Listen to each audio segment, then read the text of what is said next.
위대함의 정의를 뒤집다. 안녕하세요. 오늘 제가 들려드릴 이야기는 리더십과 성공, 그리고 위대함에 대한 완전히 다른 관점을 제시합니다. 이것은 현대 사회에서 배우는 리더십과는 정반대의 메시지를 담고 있습니다. 상황을 먼저 이해해 봅시다. 유월절이 가까워졌고 예수는 예루살렘을 향해 가고 있었습니다. 그의 마음속에는 아버지의 뜻과 완전히 하나가 되는 데서 오는 평화가 있었습니다. 하지만 제자들에게는 이상한 느낌, 의심, 그리고 공포가 엄습했습니다. 왜일까요? 예수는 제자들에게 분명하게 말씀했습니다. 보라, 우리가 예루살렘으로 올라가노니 인자가 이방인들에게 넘기워 희롱을 받고 능욕을 받고 침뱉음을 받겠으며 저희는 채찍질하고 죽일 것이니 저는 3일 만에 살아나리라. 이 말씀은 명확했습니다. 고통, 죽음, 그리고 부활. 그런데 여기서 우리가 주목해야 할 것이 있습니다. 제자들의 기대와 현실의 괴리입니다. 제자들은 얼마 전만 해도 어디서나 천국이 가까웠느니라고 선언하지 않았을까요? 예수 자신이 많은 사람이 하나님 나라에서 아브라함, 이삭, 야곱과 함께 앉으리라고 약속하지 않으셨을까요?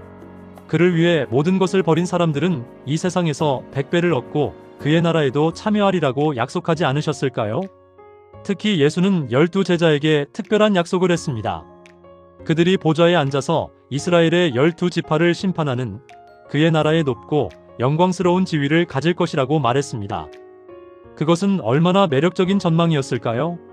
그래서 제자들의 입장에서 보면 배반당하고 핍박받고 죽음에 이를 것이라는 예수의 말씀은 막연하고 희미하게 들렸습니다. 당신의 약속은 어떻게 되는 건가요? 왕국은 어떻게 되는 건가요? 우리의 지위는 어떻게 되는 건가요? 그리고 이 순간 한 가지 일이 일어났습니다. 세베대의 아들들 요한과 야고보의 어머니가 예수에게 나온 것입니다. 그리고 요청했습니다. 아마도 이 장면은 많은 사람들에게 충격적일 수 있습니다. 왜냐하면 이것은 제자들 자신의 탐욕을 보여주기 때문입니다. 어머니는 아들과 함께 예수께 나와 마음속 소원을 허락해 주실 것을 청했습니다. 어머니의 사랑과 욕심은 아들들을 새 나라에서 가장 영광스러운 지위에 올려놓으려는 탐심을 품게 했고, 어머니는 아들들을 부추겨 이 요구를 제시하도록 했습니다. 그 요청이 무엇이었을까요? 이 나의 두 아들을 주의 나라에서 하나는 주의 우편에 하나는 주의 좌편에 앉게 명하옵소서. 쉽게 말해서 우리 아들들이 당신 옆에 앉게 해주세요. 가장 영광스러운 자리에. 이 순간 예수의 대응이 정말 중요합니다. 예수는 그들의 이기심을 책망하지 않으셨습니다. 대신 부드럽게 대하셨습니다. 왜일까요? 왜냐하면 예수는 그들의 마음을 읽으셨기 때문입니다. 그들의 애정의 깊이를 아셨기 때문입니다. 중요한 부분입니다. 그들의 사랑은 단순히 인간의 이기적 애정만이 아니었습니다. 비록 그 사랑이 세속적인 요소로 더러워졌지만 그것은 예수의 구속하시는 사랑의 샘에서 넘쳐나오는 것이었습니다. 즉, 그들이 예수를 원했고 예수와 함께 있고 싶었다는 것이 기본입니다. 그 욕망은 좋은 것입니다. 하지만 그것이 왜곡되었다는 것이 문제입니다. 그래서 예수의 대응은 무엇이었을까요? 책망이 아니라 깊게 하고 정결케 할 것이라는 메시지였습니다. 예수는 물었습니다. 너희가 나의 마시는 잔을 마시며 나의 받는 침례를 받을 수 있느냐? 이 말씀은 신비스러웠습니다. 시련과 고통을 의미했습니다. 하지만 제자들은 자신있게 대답했습니다. 할 수 있나이다.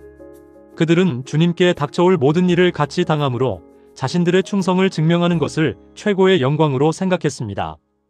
그러자 예수는 더욱 명확하게 말씀했습니다. 너희가 나의 마시는 잔을 마시며 나의 받을 침례를 받으려니와. 그리고 이어서 거의 대비되는 진실을 말합니다. 예수 앞에는 보좌 대신에 십자가가 있을 것입니다. 그의 오른편과 왼편에는 두 악인이 같이 십자가에 달릴 것입니다. 그리고 예수는 그들에게 약속했습니다. 야고보는 형제들 중에 첫 번째로 칼에 죽을 것이고 요한은 고통과 비난과 핍박을 형제들보다 가장 오래 받을 것이라고 말입니다. 이것이 영광스러운 지위인가요? 이것이 보좌에 앉는 것인가요? 그런데 예수의 대답에서 가장 중요한 부분이 있습니다. 내 좌우편에 앉는 것은 나의 줄 것이 아니라 내 아버지께서 누구를 위하여 예비하셨든지 그들이 얻을 것이니라. 이 말씀이 무엇을 의미하는지 생각해 봅시다. 하나님 나라에서의 지위는 정시를 통해 얻어지는 것이 아니라는 것입니다. 이것은 획득하는 것도 아니고 독단적인 증여를 통해 받을 수 있는 것도 아닙니다. 이것은 품성의 결과입니다. 면류관과 보좌는 달성된 상태의 증거입니다. 그것들은 우리 주 예수 그리스도를 통하여 자아를 극복한 증거입니다. 이 말씀은 현대에 정말 필요한 메시지입니다. 우리는 보통 위대함을 어떻게 정의하나요? 돈인가요? 지위인가요? 권력인가요? 명성인가요? 하지만 예수는 완전히 다른 정의를 제시합니다. 위대함은 자아를 극복한 것입니다. 위대함은 품성입니다. 실제로 나중에 요한이 예수의 고난에 참여함으로 예수를 진정으로 동정하게 되었을 때 주께서 요한에게 말씀했습니다. 이기는 그에게는 내가 내 보좌에 함께 앉게 하여 주기를 내가 이기고 아버지 보좌에 함께 앉은 것과 같이 하리라. 그리고 이기는 자는 내 하나님 성전에 기둥이 되게 하리니 그가 결코 다시 나가지 아니하리라. 내가 하나님의 이름과 나의 새 이름을 그의 위에 기록하리라. 여기서 이기는 것이 무엇을 의미하는지 주목하세요. 이것은 싸움에서 승리하는 것이 아닙니다. 이것은 자신의 욕심과의 싸움에서 승리하는 것입니다. 이것은 세상의 가치와 맞서 싸워 이기는 것입니다. 사도 바울도 같은 메시지를 전했습니다. 그는 관제와 같이 벌써 내가 부음이 되고 나의 떠날 기약이 가까웠도다라고 말했습니다. 그리고 내가 선한 싸움을 싸우고 나의 달려갈 길을 마치고 믿음을 지켰으니 이제 후로는 나를 위하여 의의 면류관이 예비되었으므로 주 곧 의로우신 재판장이 그날에 내게 주실 것이니라고 말했습니다. 바울의 인생을 보세요. 그는 내게 사는 것이 그리스도라고 말했습니다. 왜냐하면 그의 생애는 사람들에게 그리스도를 나타냈기 때문입니다. 그는 죽는 것도 그리스도를 위해 유익함이니라고 말했습니다. 왜냐하면 죽음 그 자체도 그리스도의 은혜의 능력을 나타낼 것이고 영혼들을 그에게로 모을 것이기 때문입니다. 바울은 살든지 죽든지 내 몸에 그리스도가 존귀히 되게 하려고 말했습니다. 이것이 바로 위대함입니다. 명성을 구하는 것이 아니라 그리스도를 높이는 것, 자신을 자랑하는 것이 아니라 그리스도를 증거하는 것, 이것이 진정한 리더십입니다. 그런데 다시 돌아가서 야고보와 요한의 요구를 들은 다른 10 제자들은 어떻게 반응했을까요? 그들은 불쾌하게 생각했습니다. 왜냐하면 그 나라에서 가장 높은 자리야말로 모두가 다 스스로 구하고 있던 바로 그것이기 때문입니다. 그들은 분노했습니다. 이것은 가장 크고자 하는 투쟁이 재현될 것처럼 보였습니다. 이 순간 예수는 그 분개한 제자들을 불러 완전히 다른 원칙을 제시합니다. 이방인의 소위 집권자들이 저희를 임의로 주관하고 그 대인들이 저희에게 권세를 부리는 줄을 너희가 알거니와 너희 중에는 그렇지 아니하다고 말씀하셨다. 여기서 예수가 말하는 세상 나라의 리더십을 봅시다. 세상 나라에서 지위는 권력의 확대를 의미합니다. 백성들은 지배 계급의 유익을 위하여 살아가게 마련입니다. 세력과 부와 교육은 지도자들의 유익을 위하여 군중을 억압하는 많은 수단으로 사용됩니다. 상류 계급은 생각하고 결정하고 향락하고 지배하게 되어 있고 하류 계급은 복종하고 섬기게 되어 있습니다. 다른 모든 것과 같이 종교도 권력에 좌우됩니다. 백성은 그들의 상전이 지도하는 대로 믿고 행하도록 기대됩니다. 인간으로서 자신을 위하여 생각하고 행동하는 인간의 권리는 전적으로 부인됩니다. 이것이 세상의 나라입니다.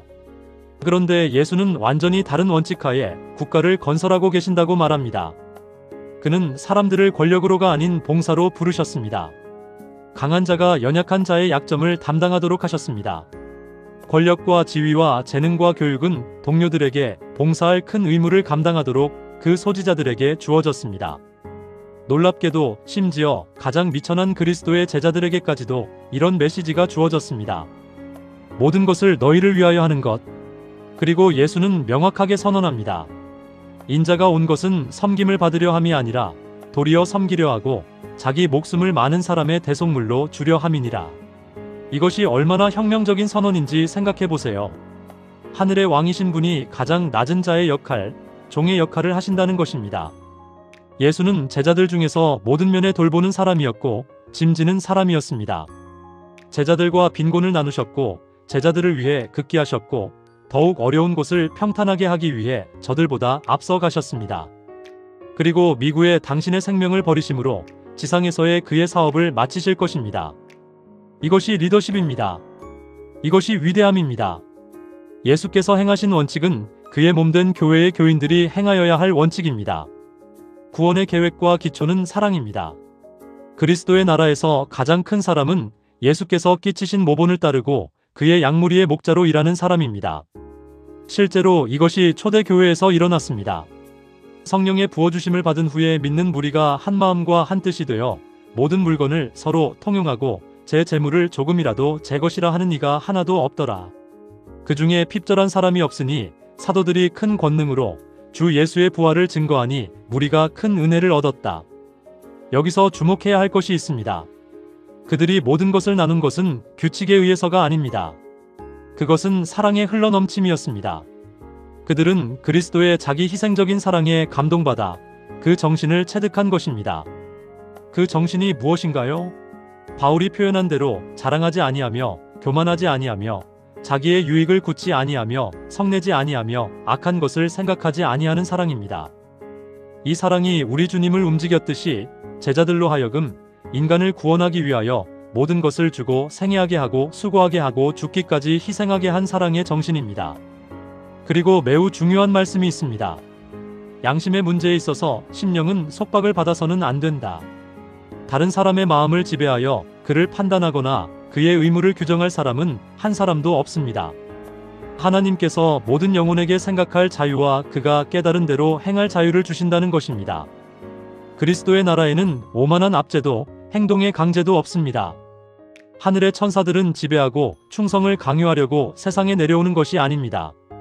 그들은 은혜의 사자로서 인류를 향상시키는 일에 사람들과 협력하려고 내려옵니다. 이것이 진정한 리더십의 모습입니다.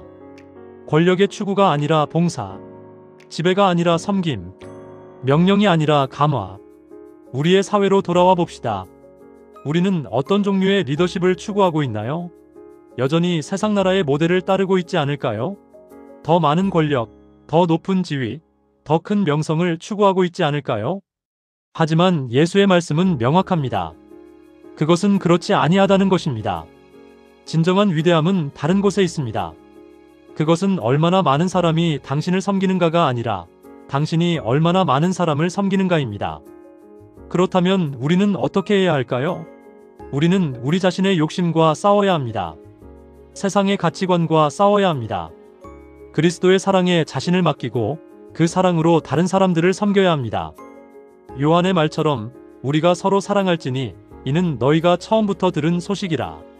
그가 우리를 위하여 목숨을 버리셨으니 우리가 이로써 사랑을 알고 우리도 형제들을 위하여 목숨을 버리는 것이 마땅하니라. 이것이 그리스도의 나라입니다. 이것이 진정한 리더십입니다. 이것이 위대함의 새로운 정의입니다. 혹시 여러분도 지금 어떤 자리나 명예를 추구하고 있으신가요? 혹은 누군가를 통해 그런 욕망을 충족하려고 하고 있으신가요? 그렇다면 잠깐 멈춰서 생각해 보세요. 진정한 위대함은 어디에 있을까요? 그것은 당신이 얼마나 높이 올라가는가가 아니라 당신이 얼마나 깊이 내려가 다른 사람을 섬기는가에 있지 않을까요? 이 영상이 여러분의 관점을 조금이라도 바꿀 수 있다면 정말 기쁠 것 같습니다. 감사합니다.